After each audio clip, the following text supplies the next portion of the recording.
Hey, brother teacher here. Can a man be perfect? According to the scripture, a man can be perfect. Then why are there individuals saying that you can't be perfect? Or I'm not perfect. Of course, there are a lot of people that are not perfect, but there are many people that are indeed perfect. You may say, in what respect, brother teacher? Perfect in the sense that they are living their lives as wholesome and as positive as they possibly can, and they have basically the mindset that says that they are perfect. So, further information, if you will, you might add, look at it like this: men who say that they can't be perfect don't know the scripture.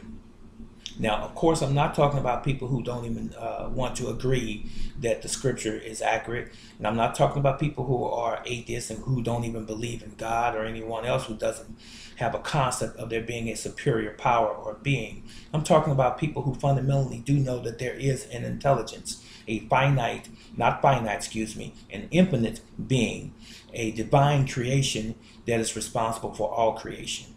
So, with that said, if you are that individual or those individuals that's listening to me right now, understand this: that we can be perfect in the present day, in your present state. All it is a state of mind. It is a mindset. The scripture says, and Yahshua or Jesus said, "Be ye therefore perfect, even as your Father which is in heaven is perfect." Why would he even tell us to be perfect if it were not possible? He wouldn't. It is possible to be perfect. And it is possible to be walking around people that are indeed perfect. Now, not so much in the sense of perfect in the physical sense, in the presence of you or in the present day time. We're striving for perfection so we can be perfect from that standpoint. If you understand what I'm saying, it is how you think.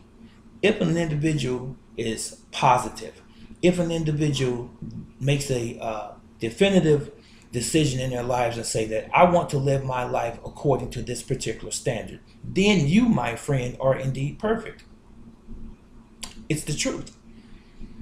If, again, you have made a definitive decision in your life when you say that I'm going to live my life according to these particular principles and or standards, and you begin to do that and set off to do that, then you're perfect. You may have not obtained nirvana, as some may say, or the ultimate position in life, or an angelic being. You may not be that as of yet, but your mind state is what determines what you are and what you shall be. It all happens in our mind first. That is the origin of things. How we think is how we are and how we shall be. It's simple, ladies and gentlemen. So if Christ, Yahshua, was perfect walking on this earth, and he came down here in the form of flesh, human being, if you will, and he showed us the example of walking on the earth without sin. Now, some might say, well, it was God on the earth. That's why he couldn't sin. No, he could have sinned many times. If you read the scripture, you would know this. He could have sinned. Even one time when he prayed to the Father, he said, Father, withdraw this cup from me. He said, but nevertheless, not my will, but thy will be done. In other words, Jesus, or Yahshua, he knew he had a purpose down here to die for humanity. So he knew that he had to set the example for man. He had to walk the earth so that men could visibly see him during that period of time and see that he was without sin, because he was in the form of flesh and he was a human being. He was not God in all of his glory walking down here. He came riding the town, remember, on a jackass. He walked in pauper's clothing. He didn't have tapestry. He didn't have a crown on. He didn't have an entourage of famous elite individuals walking around him. He came as a simple carpenter's son.